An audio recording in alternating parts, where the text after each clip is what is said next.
हाय दोस्त, आपका अपने जेएसके ग्रुप में प्रैक्टिस में हार्दिक स्वागत, अभिनंदन एवं वंदन किया जा रहा है।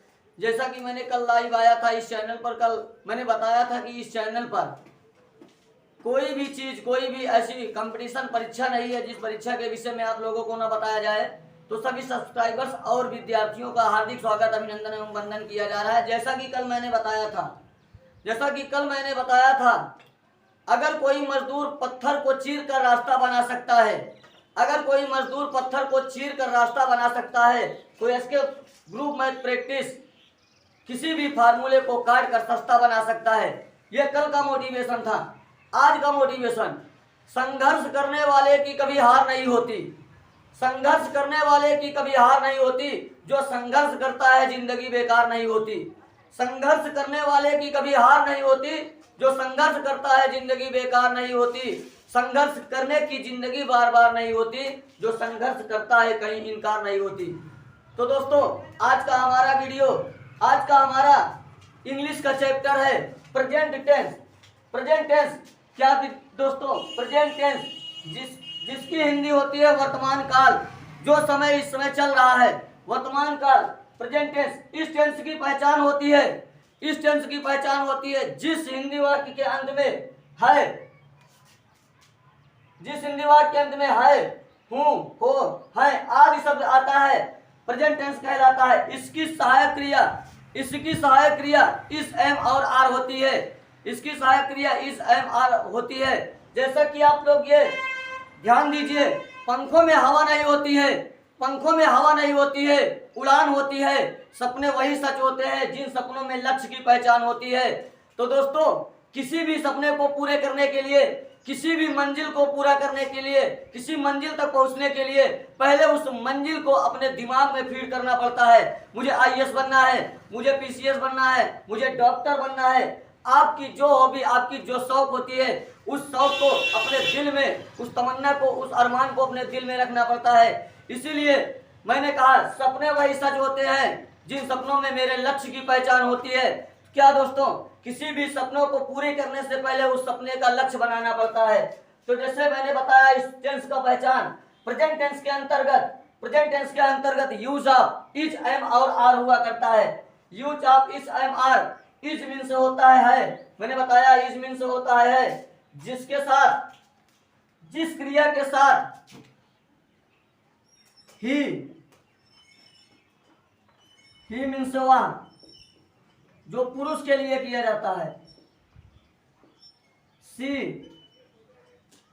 मीन्स वह, जो स्त्री के लिए किया जाता है।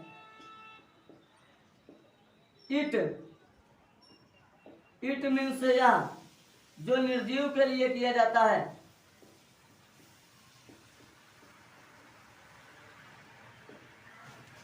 और किसी भी एक जीव के साथ,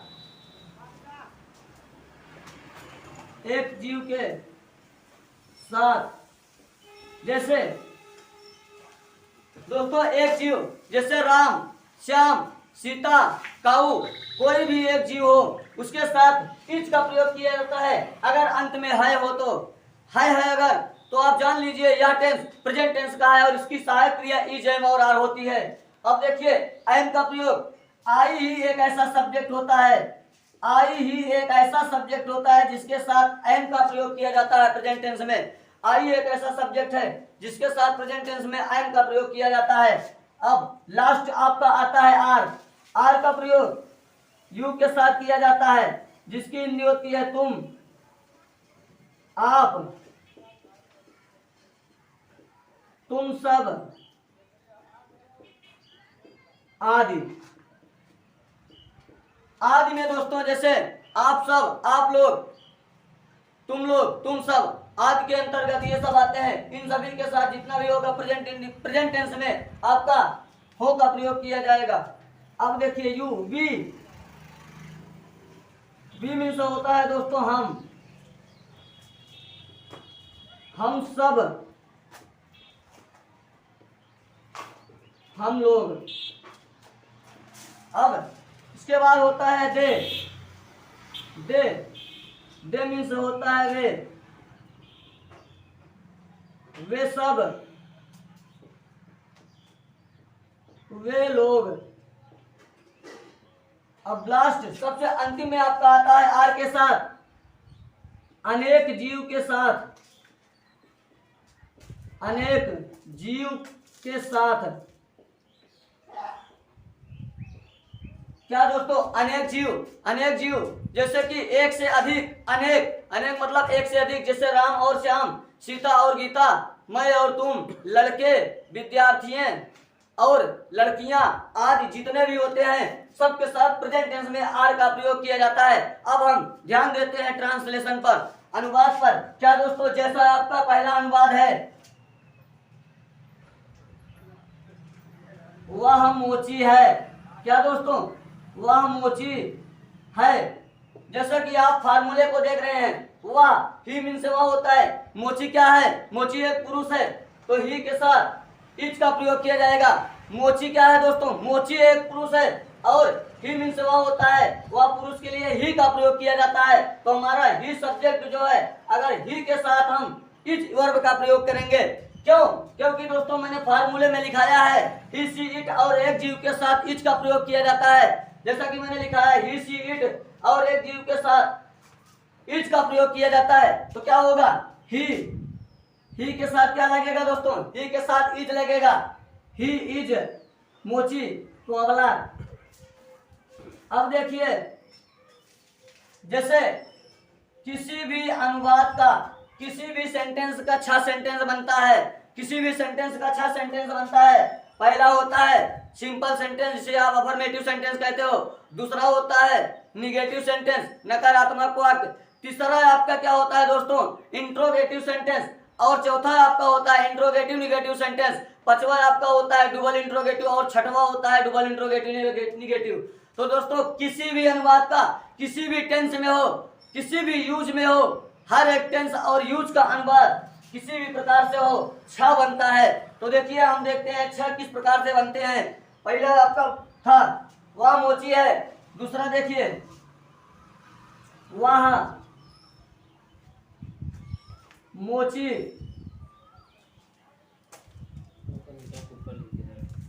नहीं है, वह मोची नहीं है। देखिए क्या होगा इसका, वह मोची नहीं है, ही इज, उसके बाद नॉट कॉबलर। देखिए आपका दो सेंटेंस तैयार हो गया। पहला हो गया सिंपल सेंटेंस, जिसे आप अफर्मेटिव सेंटेंस कहते हो। दूसरा आपका हो गया निगेटिव सेंटेंस। अब तीसरा आप ध्यान दीजिए,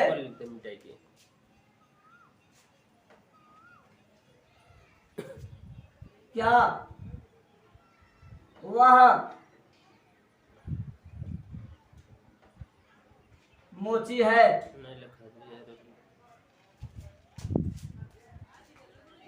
क्या वह मोची है। देखिए दोस्तों, इज ही कोबलर। देखिए किसी भी, जब कोई भी प्रश्न अगर इंट्रोगेटिव में पूछा जाता है, क्या शब्द का प्रयोग पहले किया जाता है, अगर क्या शब्द का प्रयोग पहले किया जाता है तो वर्ब की सहायता हम पहले लेते हैं और वर्ब को हम पहले लिखते हैं। जब किसी भी समय पर, किसी भी स्थान पर जब क्वेश्चन मार्क को पहले लगाया जाए, क्वेश्चन शब्द को पहले लगाया जाए, तो हमें हेल्पिंग वर्ब या वर्ब की सहायता लेकर के उसके अनुवाद की पूर्ति करना पड़ता है।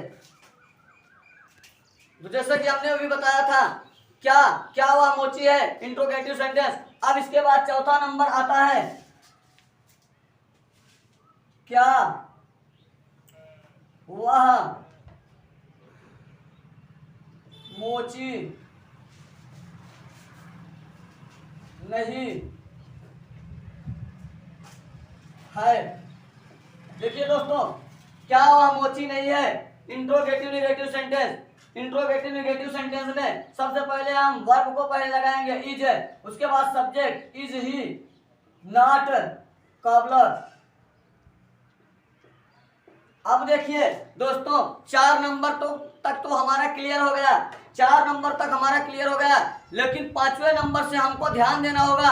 हमारे पास 6 क्वेश्चन वर्ड होते हैं, हमारे पास 6 क्वेश्चन वर्ड होते हैं, जिन्हें हम एडजस्ट करने के लिए सिर्फ 5वें नंबर यानी डबल इंट्रोगेटिव से ही एडजस्ट करते हैं। लेकिन एक शर्त होती है, उन 6 में से अगर हम किसी को डबल इंट्रोगेटिव में सेट कर लिए हैं, तो डबल इंट्रोगेटिव निगेटिव में भी सेट करने के लिए उसी 6 नंबर में से जिसे हम डबल इंट्रोगेटिव में सेट करते हैं उसे डबल इंट्रोगेटिव निगेटिव में सेट किया जाता है। आइए हम देखते हैं हमारे कौन से 6 क्वेश्चन वर्ड है। जैसा कि आप देख रहे हैं क्वेश्चन वर्ड,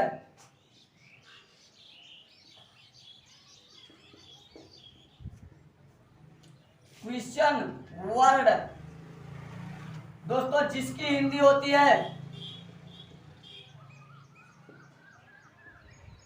प्रश्नवाची वाक्य, प्रश्नवाची शब्द, प्रश्नवाची शब्द।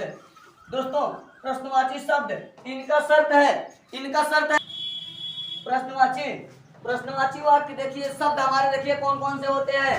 पहला होता है दोस्तों व्हाट, व्हाट जिसकी हिंदी व्हाट, व्हाट मीन से क्या होता है। दूसरा होता है व्हाई, व्हाई मीन से क्यों होता है।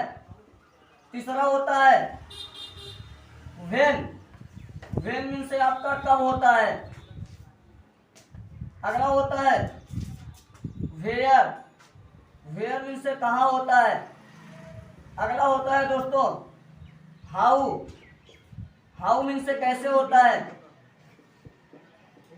और लास्ट में आपका क्या होता है हूँ मीन से कौन, हूँ मीन से कौन। तो देखिए दोस्तों मैंने बताया 1 2 3 4 5 6 मैंने बताया कि इन 6 में किसी भी एक को उठाकर हम 5वें नंबर पर रख सकते हैं, डबल इंट्रोगेटिव में रख सकते हैं। लेकिन मैंने शर्त भी बताया था डबल इंट्रोगेटिव में जिसे हम रखेंगे उसे डबल इंट्रोगेटिव निगेटिव में रखना पड़ेगा। आइए हम देखते हैं किस तरह से रखना पड़ेगा। वह क्यों, वह क्यों मोची है, वह क्यों मोची है। दोस्तों मैंने बताया था अगर पहले क्वेश्चन वर्ड को पहले पूछा जाएगा तो हम हेल्पिंग वर्ब या वर्ब की सहायता से बनाएंगे, लेकिन जब क्वेश्चन वर्ड को बीच में रख दिया जाएगा तो हम उसकी मीनिंग पहले लिखते हैं। जैसे हमारा नियम कहता है व्हाई, उसके बाद वर्ब व्हाई इज ही, उसके बाद कॉबलर। जैसे कि मैंने बताया अगर इसे 5वें नंबर पर जिसे हम एडजस्ट करेंगे उसे हमें 6वें नंबर पर एडजस्ट करना होगा। जैसे देखिए हिंदी वह, चलो देखिए दोस्तों क्या वह मोची, वह क्या, वह क्यों मोची नहीं है। देखिए वह क्यों मोची नहीं है। Why is he not cobbler. दोस्तों आज का वीडियो हमारा यही तक। कल मुलाकात होगी, कल मुलाकात होगी, हमसे और आपसे बात होगी। अगर समय मिलेगा तो फिर कल मुलाकात होगी, हमसे आपसे बात होगी। अगर आपके बीच में हम आएंगे कुछ भी लेकर आएंगे तो बातों की बरसात होगी। जय हिंद, जय भारत, जय एसके मैथ प्रैक्टिस ग्रुप।